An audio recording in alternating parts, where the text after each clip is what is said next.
Maricel Soriano kinilig sa harana ni Cesar Montano.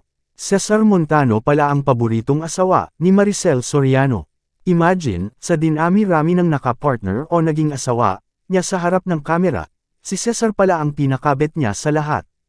Anyway, nagsama nga sa sitcom sina Maria at Buboy.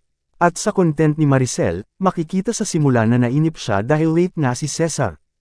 Ang tagal, ha? Oo nasaan na siya? Wala. Bakit? Sunod-sunod na tanong ni Maria. At syempre, ang dami na agad sinabi ni Maria kay Cesar.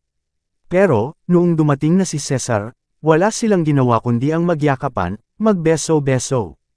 Ang bongga nga ng mensahe ni Cesar sa bulaklak na binigay niya kay Maricel, kaya ang sayang-saya ni Maria. At syempre, ang saya-saya ng kwentuhan nilang dalawa. Binalikan nila ang mga nakaraan nila. At kaaliw na asawa talaga ang tawagan nila, ha? Dapat siguro gumawa tayo ulit ng ganyan, sitcom. Sa mga manunood, type nyo ba na magkaroon kami ulit ni Buboy ng show? Tanong pa ni Maria sa mga manunood. Ikaw na talaga ang asawa ko forever. Chika pa ni Buboy kay Maria. Naikwento nga nila na away-bati rin ang relasyon nila noon. Ang maganda sa atin, kahit sa likod ng kamera, para tayong mag-asawa. Wala tayong inhibitions, sabi ni Cesar. Yung alam na namin ang mga na parang magkasama talaga kami sa bahay, chika pa ni Maria. At bongga dahil sa mismong chikahan nila, hinarana ni Cesar si Maria, na madalas niyang gawin noon sa sitcom nila. Yan ang problema kay Buboy, na i-inlove ako kapag kinakantahan ako, hirit pa ni Maricel. At syempre, puri nila ang isa't isa. Pero hirit ni Cesar, si Maria talaga ang pinaka-favorite niya sa lahat ng mga naging kapareha niya. Magkaibigan kami talaga, at hindi kami yung friend kapag taping lang, sabi ni Maria. Anyway, ang sarap ng panoorin ng pagsasamang muli ni Maricel at Cesar. Ramdam na ramdam mong super close talaga sila, kahit hindi sila araw-araw nagkikita. At yun na nga, wish nila na magsama sila ulit sa pelikula at telebisyon.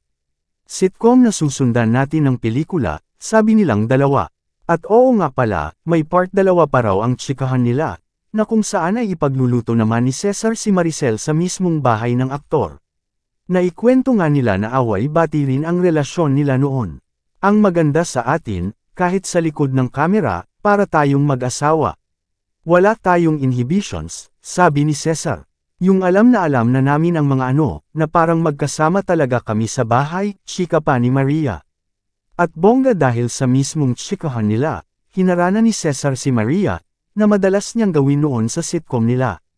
Yan ang problema kay Buboy, na i-inlove ako kapag kinakantahan ako, hirit pa ni Maricel. At syempre, puri nila ang isa't isa. Pero hirit ni Cesar, si Maria talaga ang pinaka-favorite niya sa lahat ng mga naging kapareha niya.